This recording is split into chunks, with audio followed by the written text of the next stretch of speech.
Hey, what's up guys, aarava here, and welcome back to an episode of my F1 2020 My Team Career Mode, episode number 73 today for the Canadian Grand Prix in Season 4. If you guys did miss the previous one at Baku, then be sure to go check that one out before you see this one. A very important episode, of course. If you did see it, you would have known Ferrari have been caught cheating this season with their engine. A private settlement between the FIA and Ferrari means a nerf to the whole team, and they had a very, very poor time with Charles Leclerc only just about managing to get some points, and the championship leader Antonio Giovinazzi finishing just outside with P11. It was a very topsy-turvy Grand Prix yet again. For the third time in a row now, we've been very lucky, I must say, and opportunistic at what's come our way, basically. P5 at Spain, 6 at Monaco, 5 again at Baku, and in contrast, Pierre Gasly, our teammate, has been getting all the bad luck. Obviously, the Dutch Grand Prix was a difficult one for me with spinning out there, but it was a tough one for the team. The car was not quick around there, and to be fair, as I've just said, I've got very lucky in the last 3. We've made the most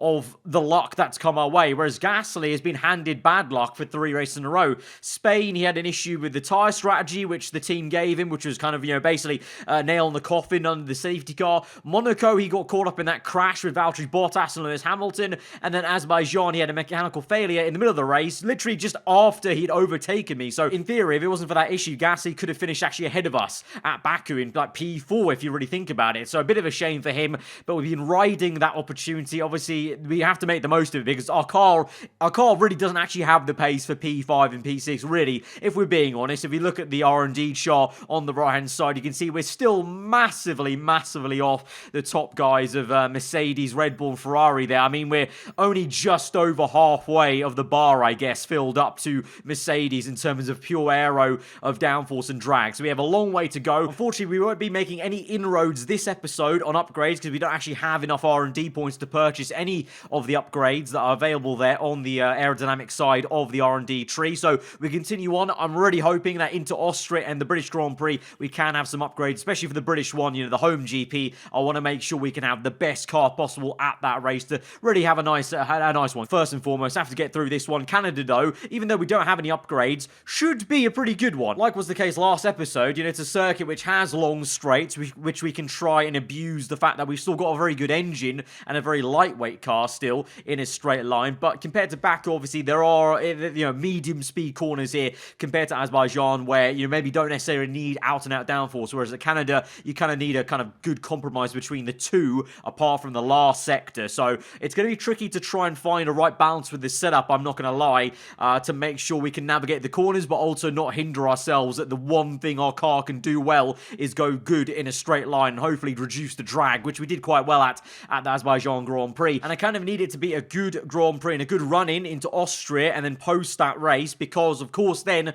that is when our contract period is up with Pierre Gasly for the halfway point of the season. At the moment, we're just over 9 million in the bank. We need 11.55 million to re-sign Gasly in theory. Obviously, we could try and lowball him a little bit, so there's a bit of leeway there, but I need to try and maximize the cash flow we get from the sponsors in these next 2 races to guarantee the fact we can re-sign him. Yes, he's been lucky, but away from the bad luck, he's been showing that he has the pace to not only beat us most of the time in qualifying, but also to be right there in the race. Unfortunately, just kind of things out of his hands have kind of mucked up his last 3 races. But yeah, in many regards, the British Grand Prix is a very important episode for us in every kind of aspect for the team, basically, in all kind of admin, essentially. But we go into the Canadian GP race weekend, then qualifying. It's going to be all nice and sunny on Saturday. The same for Sunday, although there is a little forecast for maybe a slight potential chance of rain at the end of Sunday. So that can make the race very spicy indeed. But first and foremost, trying to get through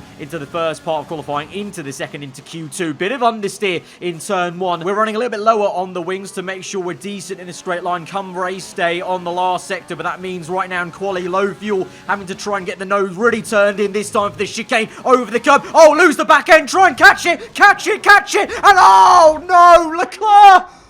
Oh my word! What? That's qualifying over. That is an absolute disaster here in Q1. Lose the back end, try to catch it so desperately, and oh, what a crash and collision that is with our former bitter championship rival from seasons 2 and 3. Charles Leclerc, the Ferrari, comes through and he just He tried to avoid it, but he could have maybe gone a little bit more right towards the wall. But to be fair, my car was just spewing at him at such high speed, and then it's quite a hefty airborne collision. And somehow he hits my right-hand side of the car, but my left tyre starts to break off its suspension arms. And then just for good measure, the way Leclerc's car then spews left forces my car back into the wall to then break off my right-hand side suspension tyre. So plenty of work for the team to do overnight now till Sunday. But that is then our Saturday completely over. What a horrendous way to start the race weekend. So, I talked about us getting so lucky in the last 3 episodes. You know, Spain, Monaco, Baku, capitalising on everything. Well, I guess you can say now very much our luck has ran out now, because that is as unlucky as you can get. So, we're going to be starting last place, dead last, at the Canadian GP. Leclerc, even though he wasn't technically out of the session, I don't think, because he actually didn't lose his wheel. He just broke his front wing, which was quite a little bit fishy for me, to be honest, with the physics engine. But then he actually just didn't set a lap time then. He carried on, but he didn't set a lap time, so I guess maybe there was actually some other damage we don't know of on the car. So both of us now are on the last row of the grid, which is a little bit funny in a way, I guess, if you're not me or him, because obviously, as I said, we're you know, old championship rivals from seasons 2 and season 3, and now we're in a situation this season where both of us now are in cars which are a lot slower than they used to. Obviously, we've had this donkey of a car since the very beginning when we went bankrupt, and Leclerc's only recently inherited a very slow car now with that engine nerf and settlement between the Ferrari and FI. But yeah, it's going to be a bit of an awkward getaway, I guess, on the last row, because it's going to be a little bit tense, I guess, between me and him, because obviously he's going to be a bit peeved off at me. I tried to catch the car. I was just a passenger at that point, pretty much, once I lost it for like the 3rd time when I tried to go, correcting it left, right. So there's not much I could have really done in that situation. It was already gone by that point. So it's just a massive shame, especially because Gasly is up there in P11 in Q1. Obviously, we don't know if other people are going to speed up in Q2, but if the car is really genuinely there, P11, that's on the cusp of the top 10, so there could be some good points on for tomorrow, but it might be a tough going for us to get that done. We're going to have to kind of rest on Gasly flying the flag for the team, I guess, and kind of hope that we can get a little bit luckier come race day. So let's go to the grids and see how things shaped up in Q3 and see how we're going to line up for Sunday. Hello and welcome to the Ile Notre Dame once again for what promises to be another incredible Canadian Grand Prix at a fiercely competitive circuit, where pole position can often be decided by less than 1/10 of a second. With top speeds of around 210 miles per hour heading into the overtaking opportunity of turn 13, the 2.7 miles of the Circuit Gilles Villeneuve are some of the quickest on the Formula One calendar. There are 14 corners in total, with 60% of the lap taken at full throttle, and average lap speeds clock in at about 130 miles per hour. Anthony Davidson is alongside me as usual for the race today. Why don't we discuss McLaren? What do you make of their performance so far this season? Well, the atmosphere within that team seems very positive at the moment. Everyone seems like they're in great spirits and having a lot of fun doing what they do, and that's definitely contributed to the performances we've seen. Before we begin, let's take a quick look at the grid lineup for today's race. Young superstar Max Verstappen starts from pole position, and talented Spaniard Carlos Sainz completes the front row. Moving on to the rest of the grid, we have Ricciardo, Norris, Sergio Perez, and Ocon, Kvyat, Bottas, Hamilton, and Nobuharu Matsushita, Gasly, Albon, Lance Stroll, and Giovinazzi, Russell, Latifi, Jack Aitken, and Nick de Vries, Magnussen, Schumacher, Leclerc, and the owner-driver rounds off the grid. Which of these talented drivers will come out on top today? Well, there you have it. He couldn't keep his pole position last episode, but he keeps it this time. Max Verstappen does a stunning job to be on pole in the AlphaTauri car, ahead of the more senior team, Red Bull Racing. Carlos Sainz on the second place grid slot on the first row. Then you've got the likes of Lando Norris, Ricciardo, Perez down in P5. I think that shows the difference then. Verstappen's AI just, he's that much better than Perez, on the stats. And, we've seen it in the past, obviously, the AI drag their car up the order, just because they're so good. And, obviously, due to the personnel upgrades, you never know. Maybe Verstappen is 100 rated in that AlphaTauri team. But the top three starting on medium tyres, and the same can be said for Leclerc at the bottom in 21st place. I'm going to right now switch it from soft to the mediums, and we're going to try that as well to try and get a bit longer into this Grand Prix to get some clean air, but also just to have a little bit of a difference of strategy, ending off the race maybe on the soft compound tire rather than starting it might give us some sort of advantage at the end to gain some last few positions. And you never know, that might be the difference between points and not points today, because I know in the past we've come back quite nicely from last place at certain races, but that was in the past with a much better car. This car, although it's okay in a straight line, you saw in quali there was an issue with the turn-in, and now because we didn't do the rest of quali, I don't really have much of a reference point of how good the car is around the lap for the turn-in, and also especially on heavy fuel as well. So it's going to be a very difficult first part of the Grand Prix to settle in to this car and then kind of find a rhythm and see what we can do. Away from us though, I think it's going to be a really interesting battle between, well, the pole man out Verstappen in the AlphaTauri, because obviously this team got very unlucky with an engine failure for Sergio Perez last episode. They're going to want to make up for it. Can Red Bull finally find their feet? They're yet to win a Grand Prix this season, yet have one of the fastest cars on the grid. And will it be another good solid day in the office for Lando Norris, who's been very, very consistent, and if he plays his cards right, could take the lead of the championship this episode, with the two Ferraris obviously a lot slower these days. So it's going to be a very intriguing time come the end of this Grand Prix, but let's get into this then. As we set our eyes now on 5 red little lights here in Montreal for the Canadian Grand Prix, round number 7 of Season 4 of our My Team career mode is underway as the lights are out. Shaky start there from Leclerc, decent enough one for us on the right hand side, but we get pinched to the grass nearly by Schumacher and then get brake checked by him as well into turn 1. We're still last place now, trying to find our way around the outside now of Leclerc, who's side by side with Schumacher and the Haas, but again we get pinched off now, this time by the Ferrari. So we're still stoned at last as we enter the chicane where we span it in qualifying and collided with this very man, and we almost make a little bit of a contact there in the same exact corner as we find some space on the outside that was, and we're in a bit of a hurry there because that was a very, very poor getaway by my standards. It was a great launch off the lights, but then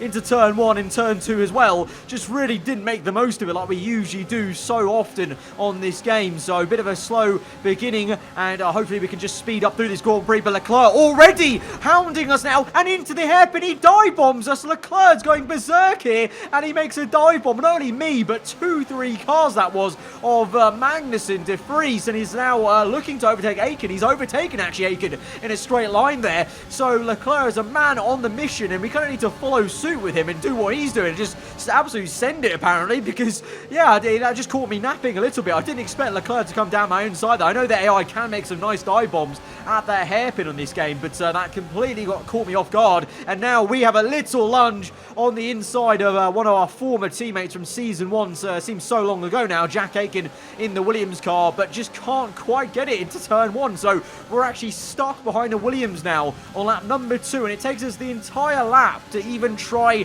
and line up a pass potentially into the final chicane just before the Wall of Champions. Big dive bomb down the inside. We are the reigning world champion, of course, so let's make sure we don't hit the actual Wall of Champions and keep it that way as we move on to lap number 3. Leclerc ahead of us. He's really getting a move on in this Grand Prix. He's now behind George Russell on lap number 3 then, but we move 3 laps later to lap number 6, and we're still in the same position at P18, Leclerc P17, and we're kind of now in a bit of a stalemate here. Leclerc unable to overtake Russell, and it's taken me 3 whole laps to actually close that 2-second gap up to Leclerc. So now can we try and make a move? Leclerc moves to the middle of the circuit. Very, very awkward. I had a little thought to go on the outside, but Leclerc didn't move further to the inside, which is fair enough. I mean, it's a pretty good way to defend into that last chicane. So we remain in P18 for another lap here, lap 7.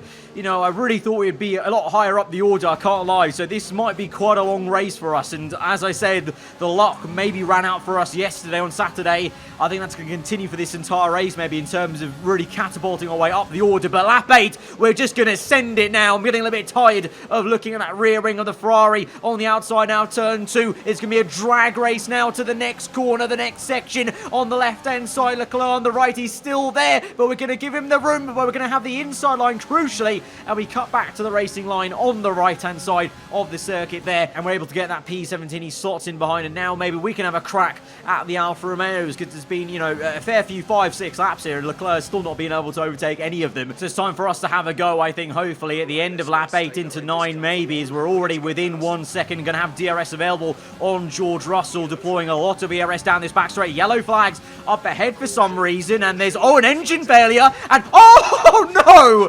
Oh, you're kidding me. No.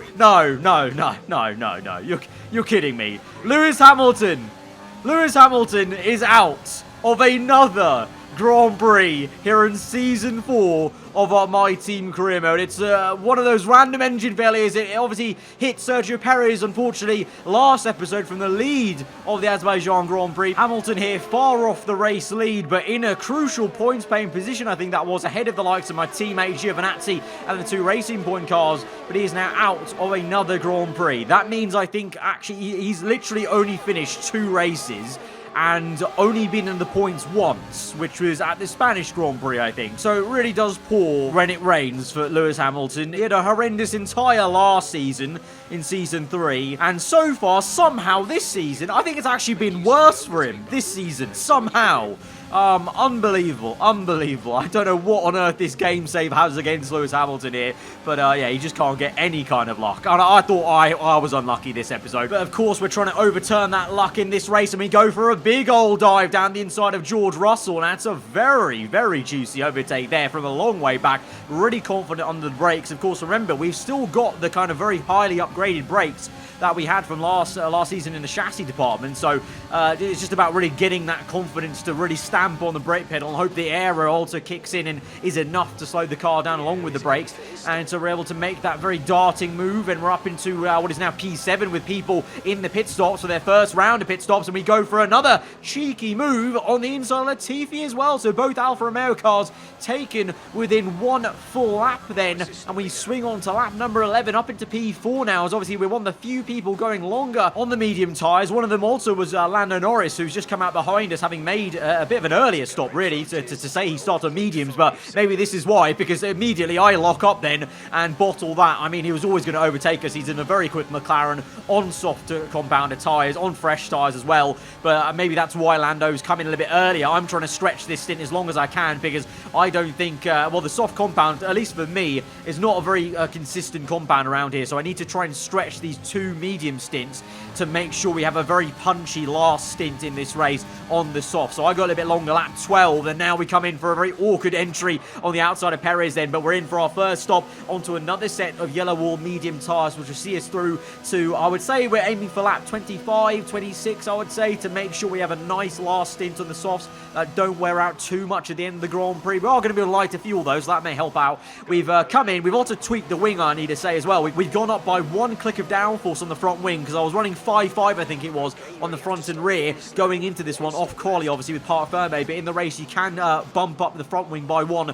at the pit stop, or down if you want to. So we've gone up 1 to 6 just to give me a bit more turning, because I felt in that first stint it might have been the heavy fuel, but again, like quali, I just wasn't getting that initial bite in that I want and kind of need with this car to make sure we can go around within decent time, obviously in the first 2 sectors, and then sector 3 is all about the straights. Speaking of which, now lap 16 here, so 3 laps after having made our pit stop, and only now closing up a little bit to Lance Stroll. So kind of like stint 1, it seems like with this car this season, it's a little bit more trickier to actually close up to cars, even if we have that clean air, because we are just a little bit slower, obviously, or a lot slower really in the aero department, so it's not got that same effect we had kind of last season, where if we ever had kind of these kind of situations, we'd always close up to cars very quickly, and then it would be a different story about getting past them in the dirty air. But now we're actually having difficulty just closing up to them rapidly, and it takes a further 2 laps in lap 18, and we're still here in P14, so this is going to be a long day in the office. Like, this is not a guarantee at even points here today, I don't think, looking at the mini-map and the gaps we've got further ahead of us from Giovinazzi and then Gasly, but can we overtake Stroll now? Lap number 19 down the inside. It's a darting move to turn 1. Big lock up on the front left, but we managed to slow down the car and not go too deep like Ricciardo did all those years ago in 2014 when he made a move at turn 1 at Canada, and we're up into P13. And now can we try and size up Albon equally in the same place? Maybe lap 19 onto 20. Going to build some momentum here, gain some momentum and carry it forward with this move. DRS open, ERS to the inside. It's deja vu. It's pretty much the exact same copycat move. Lovely stuff there. Up into P12. And now this is where the real work begins, maybe, because the Ferrari, even though it's been nerfed a little bit with the engine, it's still a better car in every other sense of the word. And obviously then it's our teammate up ahead, so it's going to be a little bit difficult to maybe get past these guys as quickly as the Racing Point cars, which we have a little bit of a pace advantage, it seems, over in a straight line. Lap 20 though, onto 21. We've actually got a very good run on Giovinazzi, so can we make a similar move to the inside? Then we're going to go for it, but it's a little bit too ambitious there. We're a bit too far back on the Ferrari, and Gio completely squeezes me off and almost onto the kind of runoff in the grass there on the inside of turn 1, so we have to kind of back out that. But we've also got Esteban Ocon, who's come in just behind us, so that's the one of the lead, kind of from the lead pack. He's pit, so he's kind of out of sync of everyone, but he's going to want to try and overtake us. But obviously there's no blue flags, there's no obligation to let him through, so we're going to try and fight him and try and keep this track position to try and keep up pace with Giovinazzi. But Ocon goes for it. Look how quick that McLaren is, but we've got DRS off the Ferrari, so we continue to fight him, and we're actually side by side into the next right-hander. A little bit sketchy as we go a little bit wide, but we managed to find a way around the outside to maintain P11. We're going to go defensive to the inside of the hairpin, but Ocon keeps even further to the inside. He's on the grass a little bit, and he makes the move. So you can see there is definitely some tension in the air this season between myself and Esteban Ocon. We've already come towards previously the Bahrain Grand Prix and other GPs as well in the past, and that one was a further kind of indication there that there's a little bit of clashing going on, because I went to the maximum inside I thought was needed to defend that corner, and Ocon went even further to the inside, half on the grass pretty much, until I gave him the space to work with.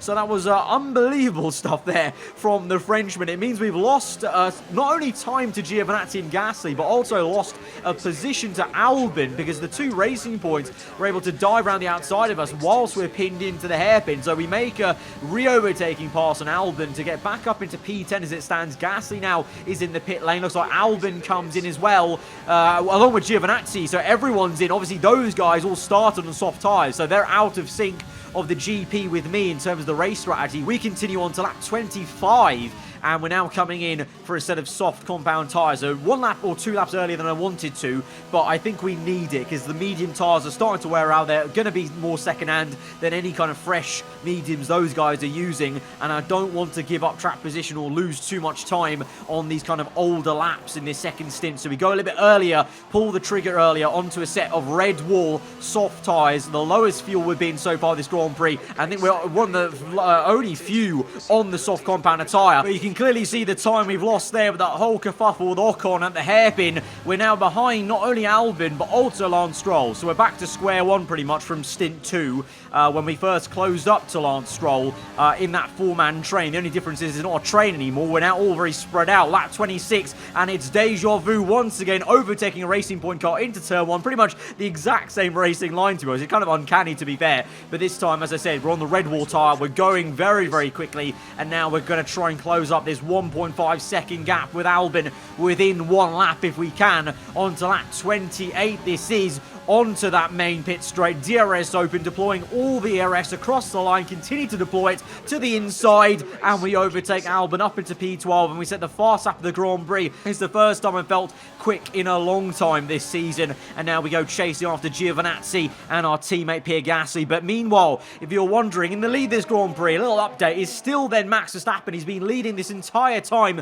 from pole position, the AlphaTauri. Second place is Lando Norris. It is not Carlos Sainz. The Red Bull team yet again have poor race pace and poor race decisions, because third place is Sergio Perez. So it's an AlphaTauri 1-3. Sainz is in P4, and he's the only man running the hard tyres. So not only did Red Bull not have the race pace, it seems, this season, but they continue to make these silly kind of decisions in the race with strategy, as they did so much of the time in Season 3. That's the reason why Sainz was not in the championship quite fully at the end of the season last year because they kept making such poor decisions on the tyre compounds, and the same's happened again, and Red Bull are still nowhere near being on the top step of the podium this season after 7 rounds, which is very, very surprising indeed. And instead, their junior team are up there, and it looks like are set to have a very embarrassing win for them. Back to our POV though of this race, then 5 laps to go in this Grand Prix, lap 30, and we are now closing up on Antonio Giovinazzi, who is in turn closing up on Gasly, so we might be looking to overtake the Ferrari, but the Ferrari has other plans, because the Ferrari plans to overtake our teammate on the outside. Giovinazzi goes, it's so close, great wheel-to-wheel stuff there between Gasly and Giovinazzi, the two former GP2 teammates battle into turn 1. We're going to try and use some ERS, have a little look on the outside, but can't have quite the confidence to make a move on the outside there. That was always going to have a door shut on me if I really try to dive over the outside there, because the grass on the left comes at you a lot faster than you think it does, really. So we have to live to fight for another day on lap 31 then. And as I say that, the clouds are coming in on the right-hand side on the screen, you can see in the top right there. So I said, there may be some rain forecast for the end of this thing, so it might be a few little droplets by the end of this thing. But right now, having a look, but again, just can't quite get the move done on Giovinazzi. Don't have the same confidence against him under braking, because the Ferrari's a very decent car still under brakes. You can see there, a very good example, because Gio makes a good dive to the inside. This time, he's on the much better racing line to actually finish the move on Gasly on the outside, and Gasly gets held up so much in turn 2 that we're now on the outside, side by side. Gasly goes a little bit deep, we switch back it to the inside, a little bit over the curb, but we get the job done, because that's the only place we can actually go in that corner to make the move, otherwise just getting stuck behind him, brake checked by our teammate. But we do overtake Gasly. It's the first time I've seen him really and gone wheel to wheel with him this entire race at the death of the race, but it's only P11, remember. This is not even points paying positions. We have to try and chase after Giovinazzi now in the last 3 laps if we want to even just get one measly championship point. But we move on to the last lap of the Grand Prix, and Verstappen still leads this one then, is looking good to take home that victory, his first of the season, and for his new team AlphaTauri this season. Second place Lando Norris, but potentially maybe for not too long, because Perez with DRS round the outside he goes to try and make it a 1-2 for AlphaTauri. Perez at the death of it on the last lap of the Grand Prix into the last sector. He's made the move on the Brit. The Mexican's in second, and it looks like it might be a 1-2 for the junior Red Bull team for AlphaTauri. This is absolutely sensational, the Canadian Grand Prix. Verstappen is definitely winning this one, and Perez, look at the speed he's got in a straight line there. Probably definitely knocked it up to hot lap mode potential in the ERS there. Maximum rich fuel mixture, and so he's in P2, Norris P3, and way down the order behind them is Sainz, struggling so much on the hard tyres that even Ocon and Ricciardo are closing up to him. And so it's a dismal, embarrassing day for the Red Bull senior team there, thoroughly beaten by AlphaTauri. Behind then, you've got the likes of the Renault, Bottas sandwich in between those two, Kvyat, Mashishita, and there's Antonio Giovinazzi. And unfortunately, for the remainder of those 3 laps after I overtook Gasly, Giovinazzi he turned up the wick. He must have been saving fuel or whatever, because he looked so much quicker once he overtook Gasly, and I just couldn't catch him. My tyres started to wear out as well, and so here we are then, the last lap of the Grand Prix. We fought so hard, but at the end of the day, it is P11. No points today at Montreal, one of my favourite race circuits. We just couldn't do enough to get any points today from last place. A very tough race, and the good luck has very much run out for me in this episode at least. A truly magnificent drive then, and a great performance from the entire team to secure victory here in Canada. What do you think it was, Ant, that gave them the edge over the competition today? I'd say it was down once again to good, consistent driving, nailing the corners, working to the track conditions, and perfecting the team's strategies. They got all of these things right today, and the results speak for themselves. And it's time now for the podium celebrations, and how well deserved is this one? This is a team all about giving talented young drivers an opportunity to race and to win. AlphaTauri are your winners here today.